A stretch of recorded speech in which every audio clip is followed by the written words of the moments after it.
Everybody loves to hate on the FX2. As a still photography camera specifically, I think the FX2 is worthy of your consideration over the A7 IV and the A7C Mark II. Let's get into why.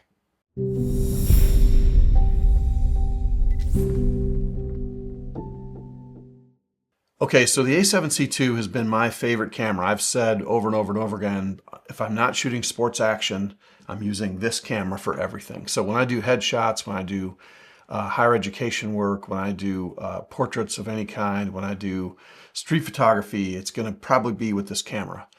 It has a 33 megapixel sensor in it that comes directly from the A7 IV. It's an amazing sensor. It has great low light capability, so you can shoot sports. You know, if you're on a budget, it's a great sports camera.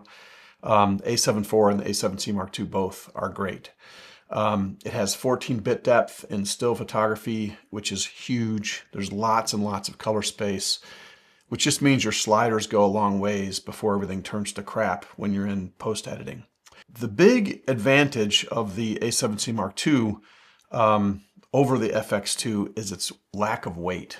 This camera with a battery and a card in it weighs 1.1 pounds, which is really incredible. I mean, when you think about the size of this thing, it's itty bitty. It's really, really small.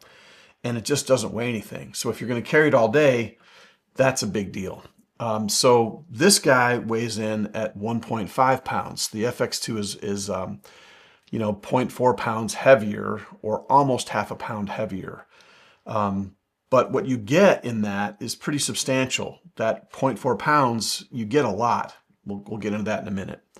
Both of them shoot, when you're shooting still pictures, both of them are going to shoot at 10 frames per second, which is really good. The viewfinders are pretty different. The A7C Mark II has a 2.4 m.dot EVF. So what does that mean in real shooting? What that means is that when you're shooting, you kind of trust the camera because it doesn't always look so great in the viewfinder, to be quite honest.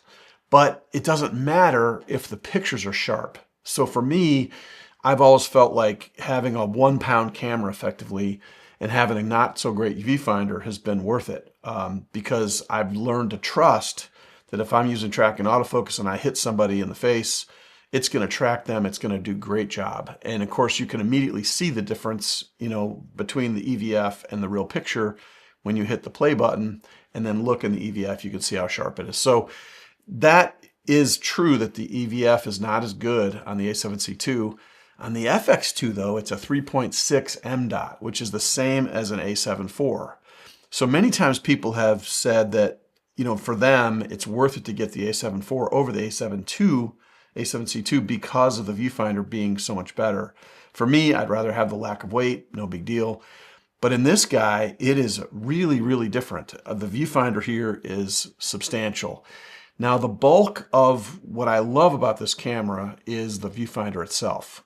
So on the A7C II, you just have the eye level viewfinder, and that's all you've got. It's a 90 degree, you're looking straight at it. But on this guy, you have this 45 to 90, 180 degrees of movement with the EVF, which is really cool. It's a big deal because when you want to do like a ground level shot looking up, or if you're in the grass or you're on the sidewalk and you just want to make somebody look taller or bigger, if you're shooting cars, motorcycles, it's just so cool to be able to have that low look, but have the perfection of knowing where your focus is, because you can actually just flip this thing up and look down. So 45, 90, 180 degrees of movement, it's a big deal. This one's only 90 degrees. So that's a big, big advantage to the FX2. When you go vertical when you take this camera vertically, all the exposure information stays on the bottom of the frame in the normal format. But when you go vertical on the FX2, because so many people are shooting vertical video now, you actually get all the exposure information transfers to the bottom of the frame. It's really slick, really cool. I mean, maybe that's not a big deal to a lot of you, but it's just kind of a cool feature that this camera doesn't do. One of the things I love about the FX2 doing headshots, for instance, sometimes you end up doing headshots for sports teams outdoors. And it's really difficult to like work outdoors in bright sunlight for a long period of time without a hat.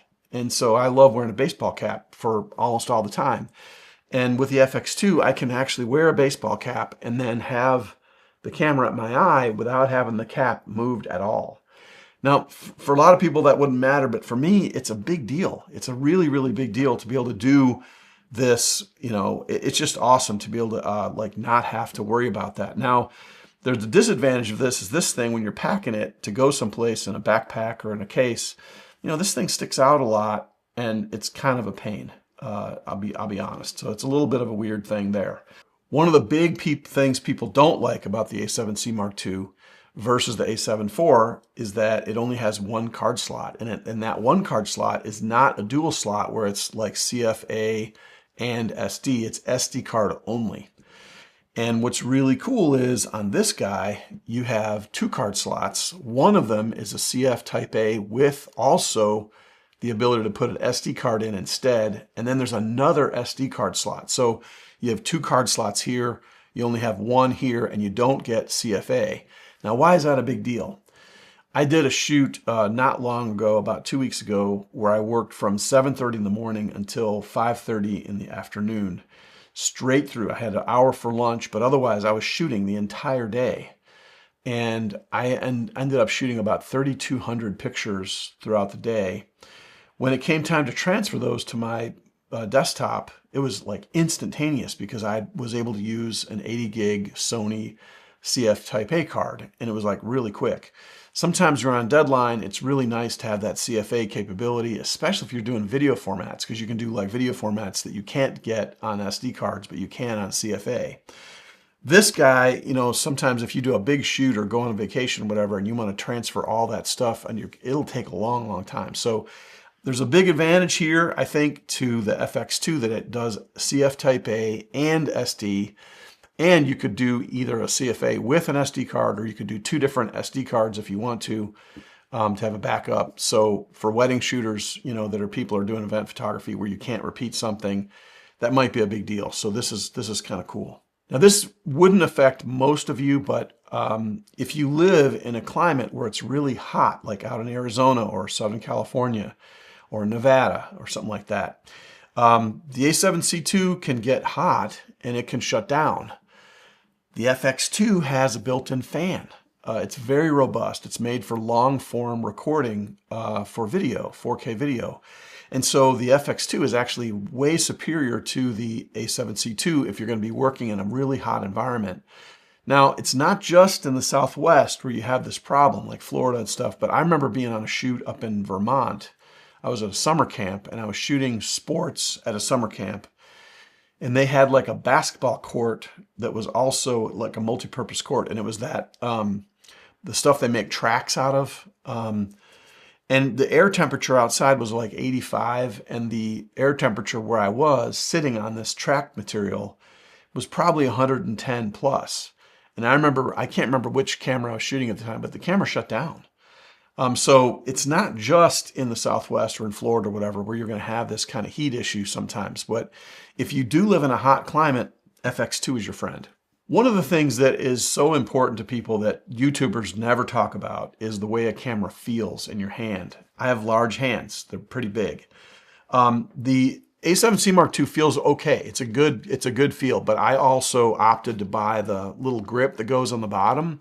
That grip is available. It comes with the A7CR, which has the same size body as the A7C2, but I had to spend an extra 160 bucks or whatever to get the grip, so it feels right to me. There's a huge advantage to the FX2 because the way this thing feels in your hand is amazing. This feels more like an A1 Mark II or an A9 III. So if you have large hands and feel is a big deal to you, I tell you, the grip and the way the FX2 feels in your hands is really, really good. So I would rate this grip a 10. I would rate this grip a 6. So for what that's worth. Now this may not matter to a lot of you, but this one has 1/4 20 in the bottom for a tripod socket. This one's got 5. And it actually has 2 on the bottom. It's kind of neat. They put 2 in instead of just 1. So it's even better than having an airy pin hole. So that's a big deal. What do these cameras cost? They're so close in price. The A7C costs $24.98. The FX2 costs $28.98. So it's just $400 difference between the two. That's a really substantial, a lot of extra stuff you're getting for $400, especially the EVF and stuff like that. It's really, really cool. Now, everything I've kind of talked about, except the way the camera feels so far, is been stuff you could get off the internet or off of the specifications on Sony's website. Here's a couple things that you won't find in other reviews of the FX2. The FX2's autofocus system is so smoking hot that I would say it is equal to the A9 Mark II in terms of its speed and accuracy. Now, this is really saying something because the A7 series cameras, or the A7 base cameras, which this is one of them, A7C, they've all been in a different realm of autofocus performance and accuracy than the A1 and the A9 series. This camera bridges that gap handily. It is smoking fast, and it's really, really accurate. I really love it's like a live wire in terms of autofocus. It's so quick and so fast and accurate. So I can't say enough about how good the FX2's autofocus system is. Is it better than the A7C Mark II? Absolutely, 100%. So if you're really interested in accuracy, if you're doing a lot of high-end portrait work where the eye autofocus is absolutely crucial and you love to shoot wide open, man, this is a better bet for sure. The EVF in general is outstanding. The EVF in this camera is so good. It's almost a shame that they marked it FX series because it's such a good still camera. I really think that a lot of people miss the boat on this. People love to hate on the FX2. They really do. The eye relief is really, really good. Like, I'm going to be shooting headshots on Saturday this week with my buddy David down in Dallas, and we're going to do like 30 or 35 soccer teams. We're doing headshots of 35 teams. It's going to take forever. The eye relief is a big deal, and the ability to see everything clearly in the viewfinder while you're shooting is really important on a job like that. The one thing that the FX2 doesn't have is the option for silver. I love the A7C Mark II and the ability you can get it in silver. It's so cool. It just doesn't wear at all. Like, the paint comes off the black bodies, but these ones are really good. And that's a minor thing, but I think it's, so for $400, if you're looking at A7C Mark II or even looking at A7 IV, realize that all 3 of those cameras have the same sensor. I think the FX2 for still photography specifically is a way better option for people that are thinking about going this route. So if you're considering the A7C Mark II and the A7 IV, you really should think hard about the FX2 before you pull the trigger and buy one of the other 2 cameras. I'm not saying for you that it's absolutely a slam dunk. Everybody should buy the FX2 over the A7C Mark II or the A7 IV, but I'm saying it's worthy of your consideration for sure. Now, here's the big question. I've done a lot of videos on the A7C series cameras and then the A7C2. I've done a bunch of videos, you can look at them here, where I just talk about it being my favorite camera for everything except for sports photography. Will I sell my A7C Mark II because I now have the FX2? And the answer is no, I won't. Luckily, I'm in a situation financially where I can keep both of them and not have to sell to get one and the other. So I'm really fortunate that way. So when will I use the FX2 and when will I use the A7C Mark II in the future? Any job I go to that's a corporate, commercial, portrait job, stuff like that, I'm going to take this camera every single time. I love this camera. If I'm going to do street photography or work from my motorcycle where, there's not a lot of room to pack a lot of gear, I'm going to be taking the A7C Mark II. And this way I still have the sensor. I have, all the good stuff that the sensor offers in both cameras I've got in in the A7C Mark II. So if I'm going to be humping, if I'm hiking, if I'm going to do like a big long hike with, just take 2 lenses and a body, it's going to be the A7C Mark II every time. If I'm going to do street photography in New York City or Chicago like I like to do, it's going to be this one. But for everything else, like when I'm working locally and I'm unloading a bunch of lights out of my car, I'm taking the FX2 for all those jobs from now on. So I know this is weird. I hope that you bared with me to the end of the video, but if you can't tell, I'm a huge fan of the FX2. It is a wicked little camera. It is really worthy of your consideration for still photography. Thanks so much for watching.